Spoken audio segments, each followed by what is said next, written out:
and I will not laugh. Okay? I will not laugh out loud. It's good to have an audience. I love having an audience. But I will be quiet. Okay. So, here we go. Welcome to Coffee and History, a conversation with Alabama Heritage. I am your host, Rebecca Minder. Join us as we sit down with some of the most fascinating figures in the historical community. We explore the captivating tales of Alabama, stories that educate, inspire, and we hope entertain. Today we're thrilled to be in Nashville, Tennessee. We're actually taking this on the road because I had a conference to attend to, and we wanted to find some of our favorite Alabamians who are living in the area to see what they're doing and what they're up to these days. So I'm glad you're here with us. Listeners, before we introduce our guest, we'd like to call this segment our Did You Know segment, where we share a fun and inspiring or surprising fact about the state of Alabama, something that may be new information for you, and it could be new information for us as well. Did you know that folk artist and preacher Howard Finster was actually from Alabama? Most folks think he's from Georgia because he had a home in Somerville, and he called that Paradise Gardens. And there's actually a festival there each year called the Finster Fest. But I had my girlfriends actually go with me to visit this one year because I thought it was going to be so fascinating, and I loved it. It's just the most unique garden to see. I think anybody needs to go to Somerville and check it out because the house is amazing.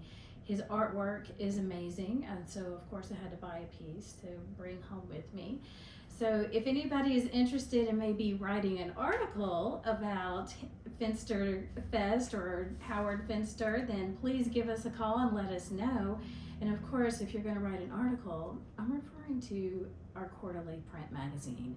And that's Alabama Heritage, and you can always subscribe or give a gift at alabamaheritage.com. Well, today our guest might know a thing or two about art, maybe even Howard Finster, as he was the executive director for the Alabama Humanities Foundation, now called the Alabama Humanities Alliance. He was there for 25 years.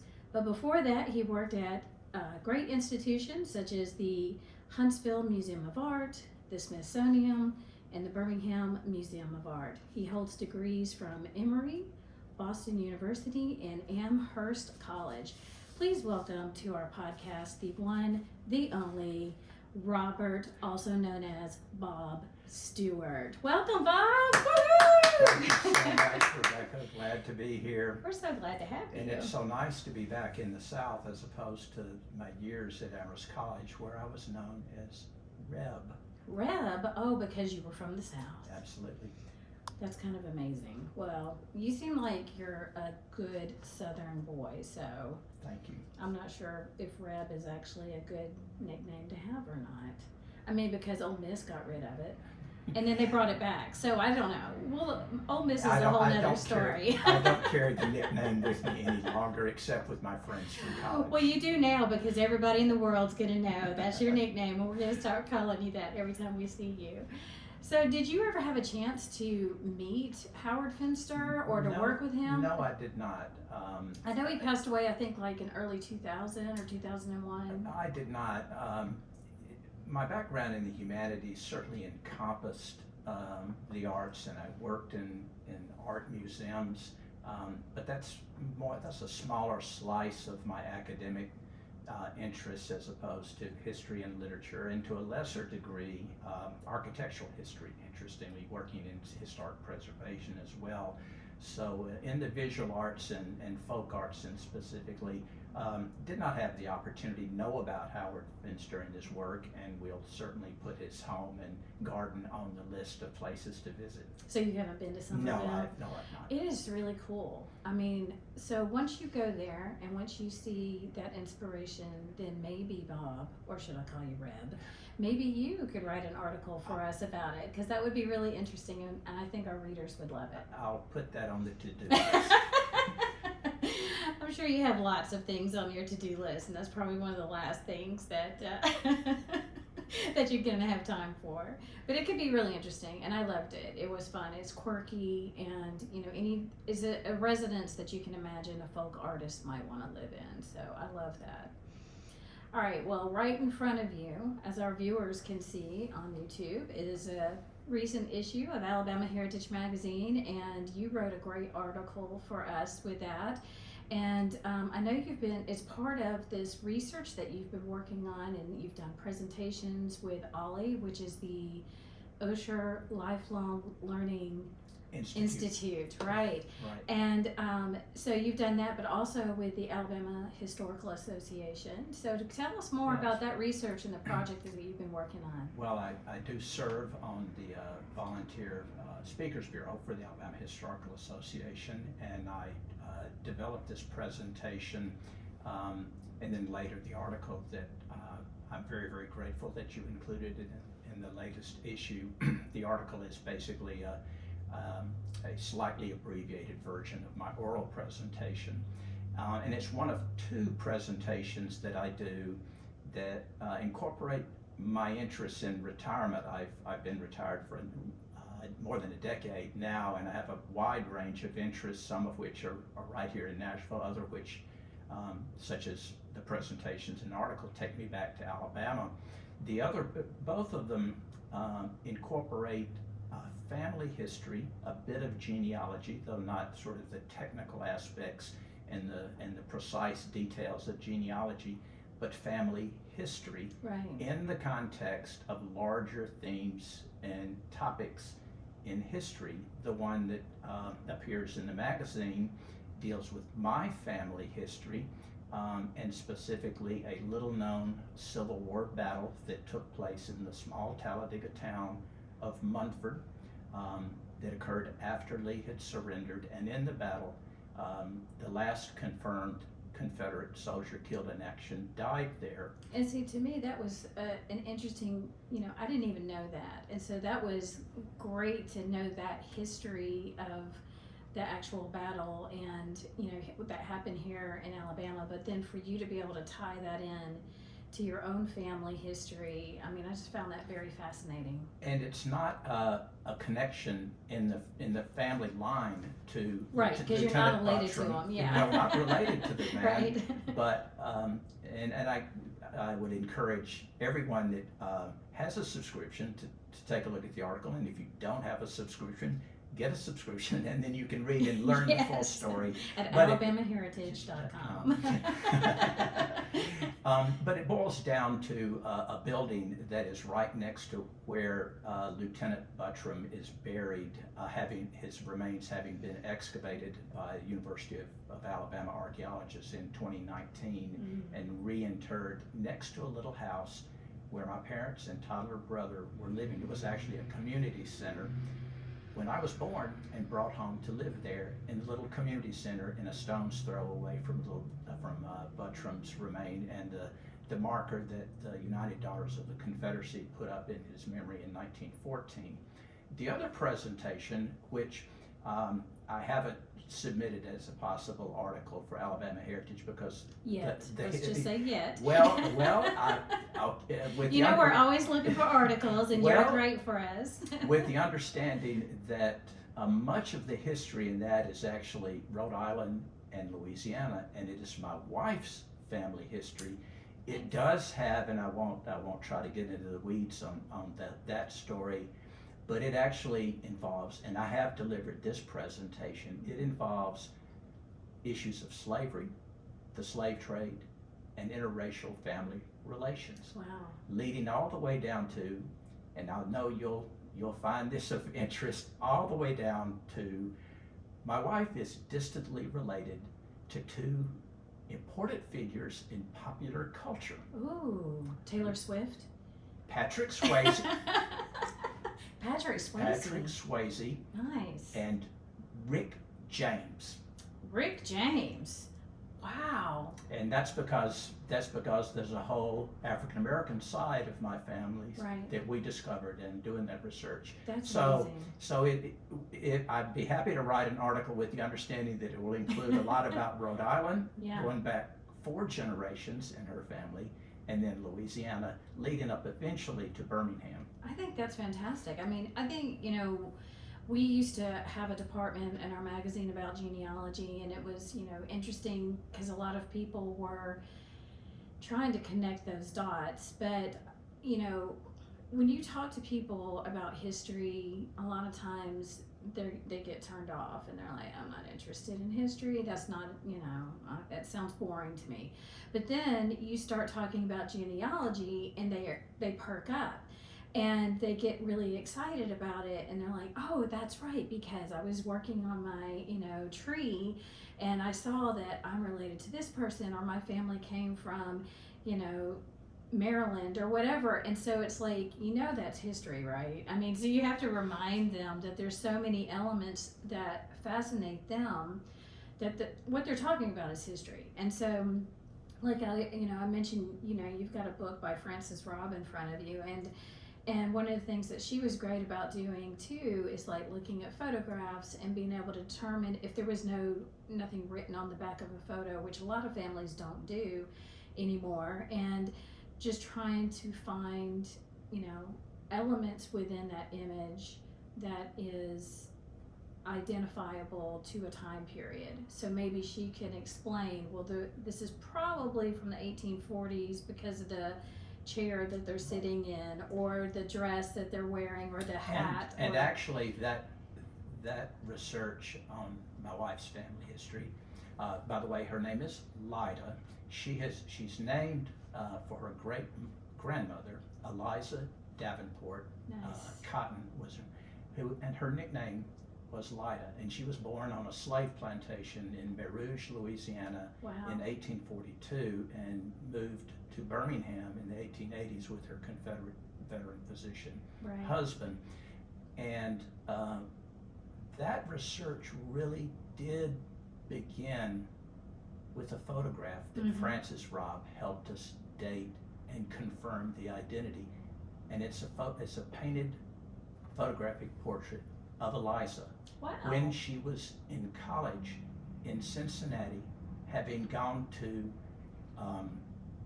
the other side of the Mason-Dixon line, Right. to a destination of the Underground Railroad, Mhm.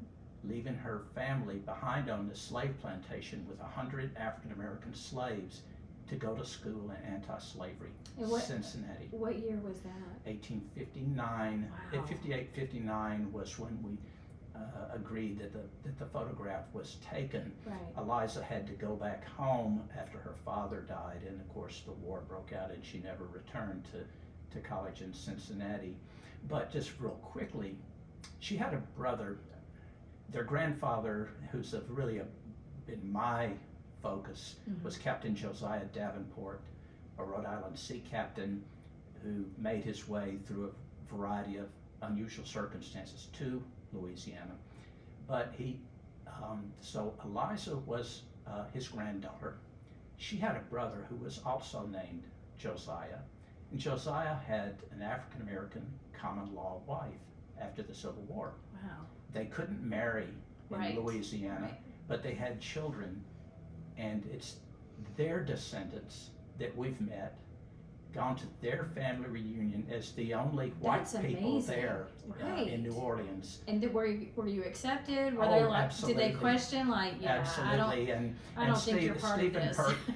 Stephen Perkins from Detroit, Lida's distant cousin, is really the keeper of the Davenport family genealogy and family tree, and we met him and have been friends with him ever since.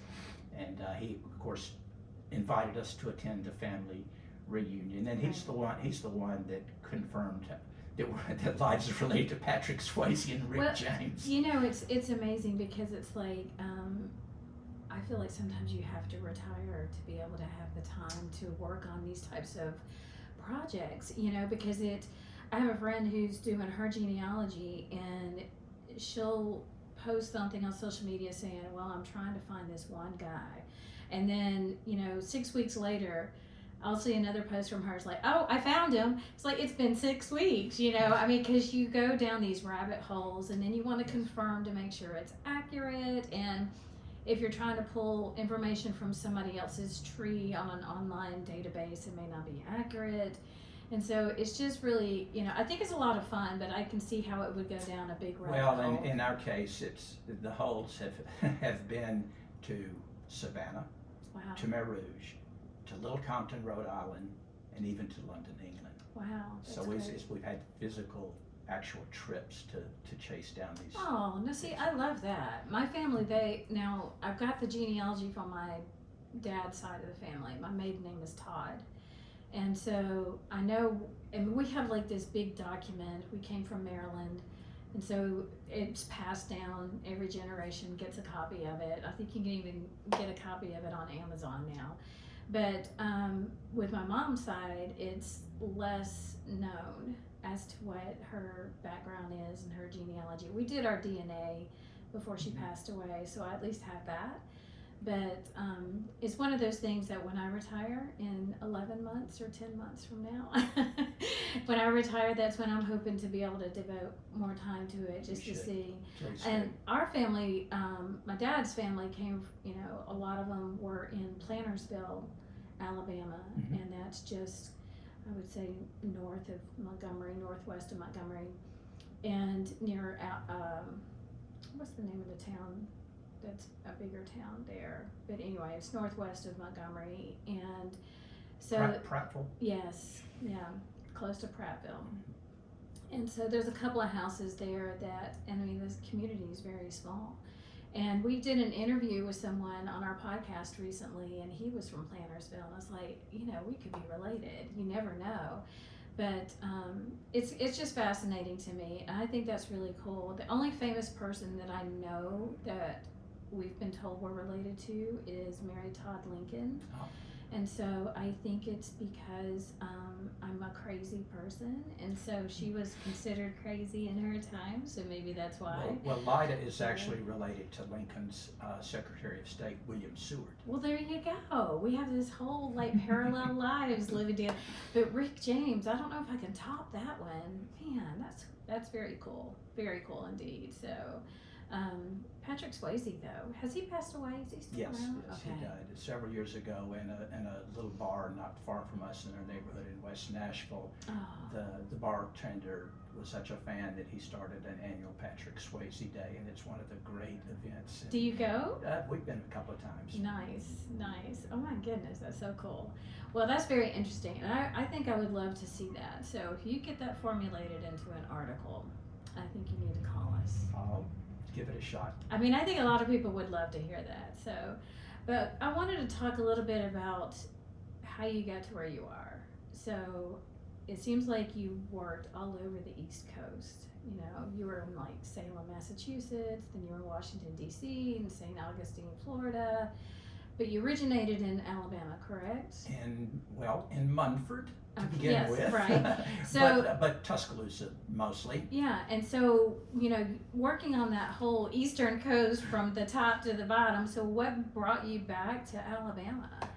Well, I certainly had a wonderful education at Amherst College, and just to give a shout out to someone that folks associated with the University of Alabama and the law school might remember the name of W-Y-T-H-E, Holt. Mm-hmm. He was a constitutional law professor for many, many years at the University of Alabama. He's retired and moved back to his home in Virginia. But he was a graduate of Amherst College in the early 1960s, and he was recruiting young men because it was the college was all male. Mine was the last all male class, and ended up 4 of us from Alabama went to Amherst my freshman year out of a class of 300. Wow. And had a great education there. Spent 1 semester back in Tuscaloosa, attended university, but to see what it would have been like to have gone to the University of Alabama. Had a great time, but returned there and finished up there. And then I had, among a variety of interests and faculty, I suppose the one faculty member that I was most influenced by was Leo Marx. Leo was one of the founders of the field of American Studies at the University of Minnesota with, I can't remember the name of one of historians there, and he wrote a book called Machine in the Garden, which is one of the iconic books early in the whole development field of American studies. So I decided to pursue that field in a PhD program at Boston University. But it had its sort of special focus on cultural institutions and historic preservation. So I had some wonderful internships. You mentioned Salem, the Old Sturbridge Village, but after 6.5 years in New England, I had enough time there, and You had enough of the cold, I just be had honest. had enough of the cold, and I guess it was time to return home. I came back, had left without really having a dissertation topic, but having basically 3 years of professional experience along with my master's degree, and so that's when I went to St. Augustine, Florida, after working for a year at the Birmingham Museum of Art. See how I'm shifting from working in the visual arts to working back in history, Yeah. and Spanish colonial history, which I didn't know and do not know how to read 18th century Spanish. And then decided that I needed to get a little bit more training, and rather than going back and finishing the PhD, I took a detour and went to business school and got an MBA, but kept my hand in the business by doing an internship at the Smithsonian, actually in the museum shops. So I was working in a retail environment. So long story short, that's how I kind of wandered through a variety of fields, and really and truly that all prepared me to take the job at the Alabama Humanities Foundation, as it was called then, because it's such a diverse organization. It serves the entire state, and I felt like I kind of could bridge the world between scholarship and the public. Right. I had already had that experience. But also having that business background too, I think is probably pretty It's one reason I got hired, to tell you the truth, because the chairman of the vice chairman who chaired the search committee was a businessman. He owned a chain of fried chicken restaurants in South Alabama, and I think he liked that I had that training, even though I'd never really worked in the corporate environment. I think he said, okay, this guy, he's got something besides the academic background, and so I think that made a difference. Kind of a corporate world, common sense. A little bit, and knowing a little something about taxes and that kind of thing. So tell me about the time that you spent there, and that's the Alabama Humanities Foundation, as it was called back then, because I think it started in the 70s, correct? Correct. Okay, and what time did you come on board as 87. 87, and you were there for 25 years. So. Retired in 2012.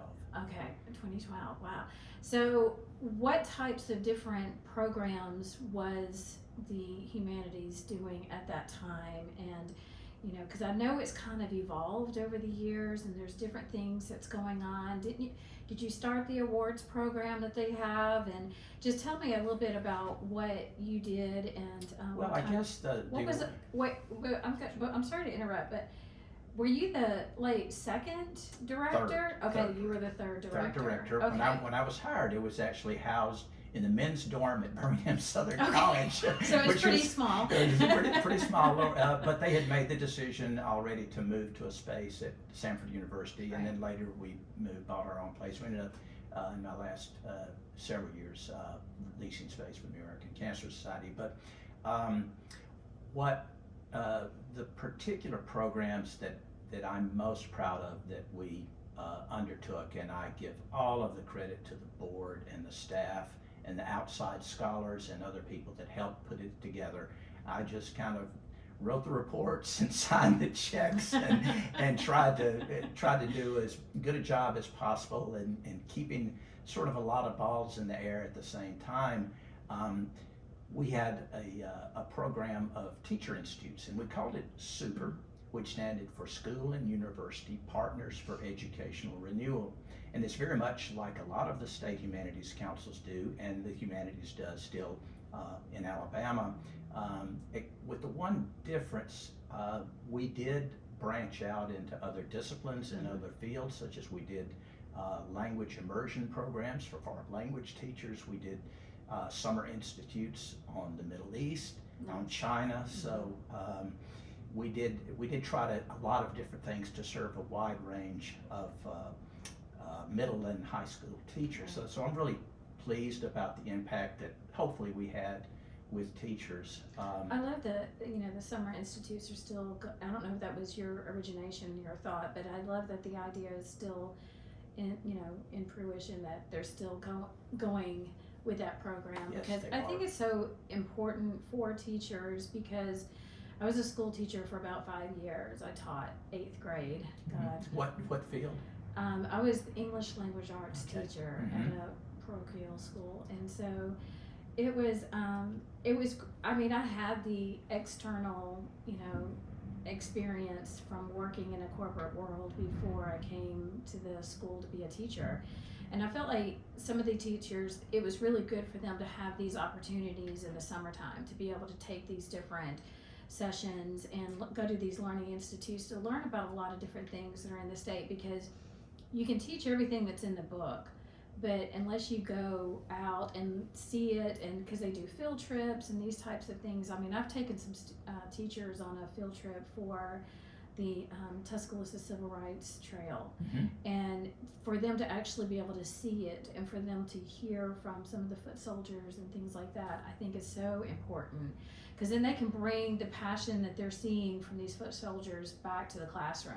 Yes. And then that will hopefully engage better with the students. And so Well, we I never- love this program. If the topic was Alabama specific, yeah, they'd included field trips. Unfortunately, we couldn't afford to send them to Saudi Arabia or Right. Latin America. I'm sure they would have loved that. So that one is, I was very proud of that, and I'm certainly very pleased that they continue to focus on teacher training. It's kind of a teacher enrichment training, Right. however you want to phrase it. It's summer school for teachers. It's summer school for teachers, and then school year workshops as well, Yeah. for weekend workshops. You mentioned the awards program, Yeah. and I know that the Humanities still does something similar, slightly different. We would honor one individual each year. It was underwritten by the late Jim Wilson, who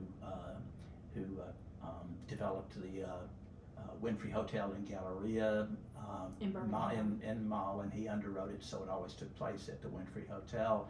And then paired with the honoree, we would have a national speaker. And again, it wasn't always Alabama specific, and it wasn't always history specific, but just to mention just a few names, because I really do like to drop these names. We did honor Harper Lee. Nice. She did come. She participated in a pre-luncheon reception, was very gracious and gregarious, chatted.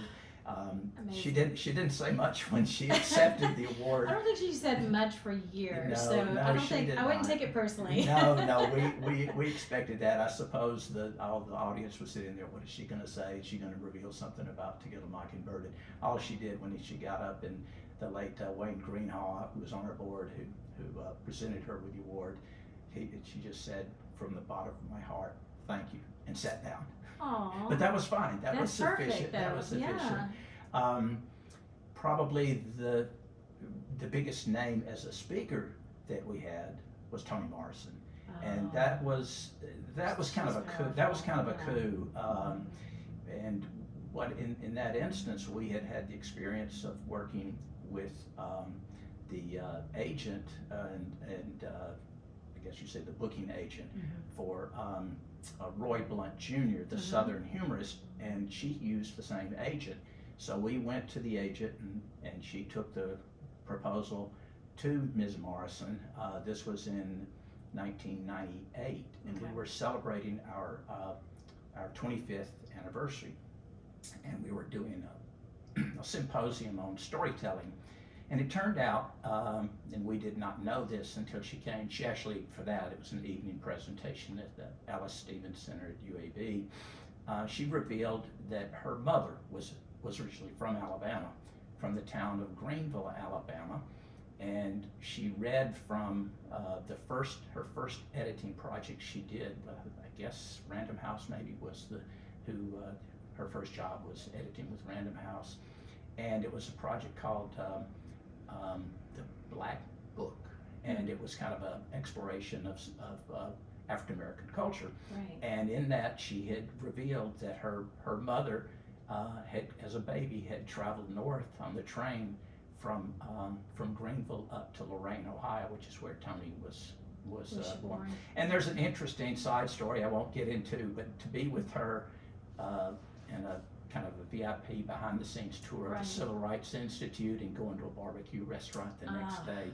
So those are just, Toni Morrison and Harper Lee, yeah. Those are pretty good feathers in your cap right there, Bob. Just to drop a couple of names, a lot of other people, my good friends, Cullen Murphy, the managing editor of the Atlantic Monthly came, and anyway, but there's just a lot of other people. It's a great program because you do get to meet a lot of wonderful people, and I am kind of the person that, I was born and raised in Alabama, so I'm real picky about who I feel should be honored. And if they're not giving back to their community, if they left and they don't have anything to do with us anymore, then, I kind of question, why are we honoring them just because they were born here? Mm-hmm. And so I feel like, AHA, or back then it was AHF, I think you guys have been very selective as to who you've honored, and I respect the choices that have been made. And I've had some great people, and there was one time we had, after your time, it was Kamau Bell, Mhm. and he is a comedian, but he has a very small, I saw him on Finding Your Roots, that TV program, and he has a very small connection to Mobile, Alabama, but there is that thread. And so I thought, okay, well, we should honor him, I guess, because there is a small thread of him, even though he lives in Seattle, and he didn't really know much about Alabama, but I just feel like, I love being able to honor these people and meet them because they're cool cats, but I just feel like too, I think people should give back to their home community. And I certainly want to drop a name that the people around Tuscaloosa probably are very, very proud of, and the University of Alabama, and you probably are too, that we had him speak. Actually, he spoke several times in Alabama, and that's the late William Christenberry, the photographer. Oh, yes. And we were so pleased. Of course, he passed away a number of years ago, but to have him present the state through words is a remarkable addition to what he was able to present about the state in photographs. Right. And he was a wonderful storyteller. So I'd just like to drop his name as well. I know UA Press, when I first started working with them, about 20 years ago, I worked at UA Press, and they published a book on William Christenberry, and I was just fascinated. It's the first time I'd ever heard his name. And it was just great. It was a great, introduction to him, and I loved it. So he was a good addition to our state, and we've lost some really good people. Yeah. Oh my goodness. So I have to ask you this. This is kind of a crazy question, but you said you worked with the humanities through 2012, and just thinking of my time when I was at the press during that time, I know during 2011 we had some horrific tornadoes that came through our state, and that truly affected some of the events that I had planned and things that we were doing for the press, and we had these book tours, and we had to cancel everything, and it was just absolute devastation to our state. And I wondered if was there anything that, because you guys sponsor so many different programs and so many different events, was there anything during that time period that really affected the work that you guys were doing? Absolutely, and it is, I would say, right up at the top of things. I'm most proud that we did, and that I had a personal direct participation in. After the tornadoes, we decided that we wanted to have a tangible contribution to the communities that were affected by the tornadoes. Right. And so using private funding and support from Books A Million, we purchased over 2,000 books, mostly children's books, some older books, for older audiences, and I was able to personally deliver them to 9 elementary schools and libraries around the state. Saw some heartbreaking images, especially Hackleburg in North Alabama, but that was really personally gratifying. Humanities organizations don't typically do what you might consider be, even though sometimes people confuse the name and they think you're talking about humanitarian. Right. And the humanities is obviously academic disciplines. Correct. But in that instance, it felt like we didn't need to do teacher training. We didn't need to do exhibits or lectures. We needed to make a tangible physical contribution to these communities. And it was just very, very moving and gratifying to do that. So that's up at the top of the list. Aren't you an Eagle Scout? No, I didn't make it to. I made it to thinking life. Life was as far as I got. My son was an Eagle Scout, and that was his Eagle Scout project. Was the school that was maybe 3 or 4 blocks away from our house, because we lost our house in the April tornadoes, and the school that Alberta Elementary had been demolished, and so that was his Eagle Scout project, was collecting books for the library, and had lots of donations, and that was fantastic. I was very proud of him for doing that. So yeah, I'm proud of you. That's a good opportunity to be able to give back to all the communities in, a very tangible way that is sustainable. It was. Yeah, I'm proud of you. Well, thank you. Good job. Well, I hope the books are all still there. They're not. I'm sure they're not controversial, any of the titles or anything like that. I'm sure they're still there, and I'm sure they're being used a lot. Well, let me ask you this. So now you are in Nashville, or some people call it Nash Vegas, and I love coming here. And I know that you have been staying pretty busy, and you're a docent at the Parthenon, correct? Correct. So tell us about what that's like. Well, before we do, let me just do one. I know you've had folks from the encyclopedia here. I do. Encyclopedia of Alabama. I would be absolutely remiss if I didn't say that we were so honored and pleased to be able to work with the folks at Auburn University and the University of Alabama to develop the Encyclopedia of Alabama. Very, very proud. So and I will say this too, Bob, that a lot of the interesting fun facts that we do at the very beginning of our podcast in the Did You Know segment, we get those from the Encyclopedia of Alabama, and we work closely with them on a lot of different projects, and so we absolutely, that was a great idea to come up with, so we give you kudos for that as well. Shout out to Claire and Laura, and get all the names of the folks there, and of course the late Jeff Jakeman that I was able to work closely with. Okay, here to Nashville today. Yeah, what are you doing now? Well, I tell you, the Parthenon is a throwback to high school for me.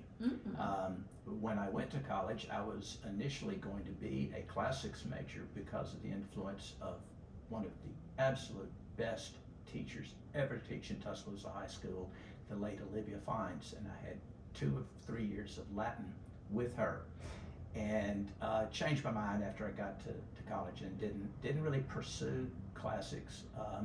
But when we came here in 2016, one of the first things that I did was looking around for something that would be a volunteer activity but would align with, my previous professional academic interests. Keep you off the streets. Keeping me off the street. Keep you off of that. What is it called? Broadway over here? Yeah, no, we don't. Where all the honky tonks are. We don't do the honky tonks very often. A lot of other really more interesting streets in town than Broadway that aren't totally covered up with tourists. But so I signed up for training at the Parthenon, and I'm not there all the time, 3, 4, 5 times a month. Last night I did attend a lecture by Alan LaQuire.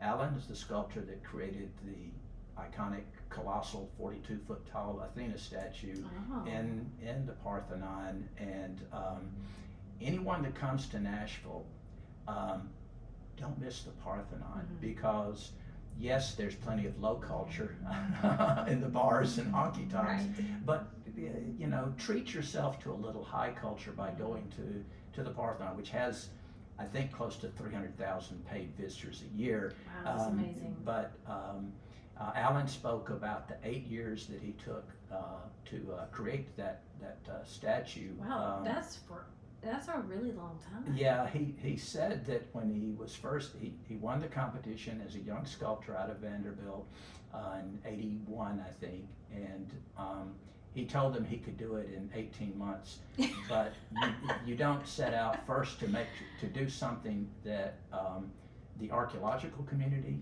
folks from all over the world that would see it, scholars, the research that went into it, the continual changes he had to make, the technology, the materials to create that statue was just remarkable. And so this is the 35th anniversary of its dedication in 1990. So they had him come and speak last night there with everybody looking up at this 42-foot tall gold statue of Athena.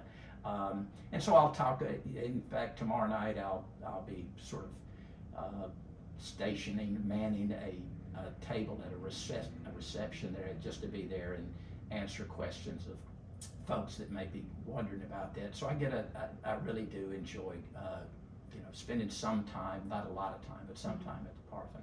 That's great. Well, I know that, anytime I come to Nashville, it's usually in and out.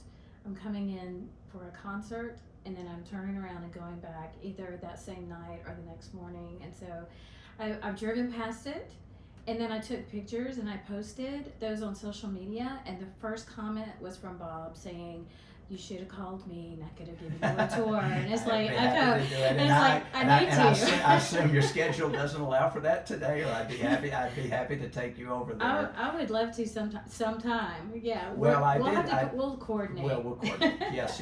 Go to a concert and then go to the Ryman and then come on over to the Parthenon. I love the Ryman. That's my favorite place to go, actually. So Bob, listen, we could talk all day, but I do have a few extra questions that I would like to ask you in our Before You Go segment. And so before you go, I want to ask you a little rapid fire questions. They're a little bit more low key. Speaking of the Ryman, what was your first concert that you attended? The Shower of Stars at Boutwell Auditorium in Birmingham. Not a clue who that is. The Shower of Stars was like a sort of miniature festival put on probably by WVOK radio station in Birmingham. So it was a variety. Yeah, it did Lou Christie, Boyce and Hart, Paul Revere and the Raiders. Okay, Paul Revere and the Raiders. I've heard of them. Yeah, Okay. the Cowcells, great groups. And what year was this? This would have been 68, 69. Nice. To date me a little bit, how old I am. I graduated from high school in 71. I mean, we're about the same age, so it's fine, You mentioned your wife, Lyda, and I know that you guys travel extensively, and even though she is in our green room today, you can tell me honestly, what is your favorite place to vacation? It may not be the same as hers, so you can be honest. Where's your favorite place to vacation? Well, finally made it to Norway with our daughter and son-in-law last year. It was, again, going all the way back to Northington Elementary in Tuscaloosa, probably 5th grade geography, and I had to do a little project on a favorite country in Norway was it. And so when our daughter and son-in-law said they would like to take us someplace, where would you like to go? I said, well, my bucket list from all the way back in 5th grade has always been Norway, and it did not disappoint. I wouldn't say it's a favorite place to go, but we travel around, and with, as I said, the family history research has taken us some places. We go back and see friends in New England, some family in California. So yeah, we generally speaking, our trips are connected in some way with seeing friends and family too. Nice, I like that. What are you reading right now? I'm reading, the title of it is The Old Man. It was a Christmas gift from Lyda's sister and her husband, and it is kind of a thriller, and the author is Perry. I I can't remember his first name. Okay. It's published in like 2017. Nice. Is that a genre that you like, or thrillers? I do like thrillers. Yeah. Yeah, I do. Excellent. Okay. So let me ask you something completely off topic here. Have you ever successfully planted a garden? That is Lida's doing. She has a green thumb. I do not. My thumb's purple. I'm just gonna say it's purple because some things survive. I mean, someone will give me a cactus and say, you won't kill this, and I've done that. I've actually killed a Christmas cactus before. So I'm such a klutz when it comes to nature that I actually use a lawn service to maintain our fescue grass. Otherwise, it would, if I didn't, it would all go back to crabgrass. You sound like me and my husband, yeah. So, I mean, we can't quite afford a lawn service yet, but yes, It's a small yard. Neither one of us have a green thumb, that's for sure. So, all right, last question. What's the best advice that you've ever been given? Be yourself. I think you've done a good job of doing that. Well, thank you. It's after all these years, I'm still learning, still trying to figure out who I am and what I want to be when I grow up. I think we all do that. But one of the things I appreciate about you, Bob, is that several things that you've mentioned today, you referred back to previous teachers. And I just think that's really a cool thing, is that, knowing that's where your mind and your heart goes to is, well, I had this school teacher who taught me Latin, or I had this school teacher where I talked about this particular country and it just meant something to me. And, and I as a former teacher, I appreciate that. And I know, even tying that into the work you did with the humanities and having the Teacher Institute. So, I think you're a really good person, and we appreciate you. And we hate that you're no longer with the state of Alabama, but we know you're not too far away. And we know how to find you. And I come back, and last but not least, one of the greatest things that the humanities did, it actually was a year before I arrived. It funded the startup funding for Alabama Heritage Magazine. And that's so wonderful because we're celebrating our 40th anniversary this year. Suzanne Wolf. She was, if I could use language, I would call her a badass.